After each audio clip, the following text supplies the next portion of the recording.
Do you know what? I always think if you get the small things right, sometimes the bigger things don't matter as much. Did you get those small little touch points right at every single part of that journey?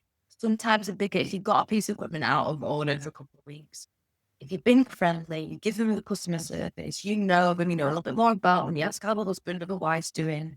They don't mind as much because you've actually built that relationship. It matters, doesn't it? And more so these days, I think a lot of places have lost, not in our industry, but a lot of shops have lost that customer service. It's all scan your own shopping these days and check out here and swipe this card. I think we've lost that personal quite a lot. I think in our industry, we're a people industry, so we have to keep that super important. Fine. Yeah, there's not, I hadn't really thought about it, but there's not as much, can I help you, when you go into any kind of shop.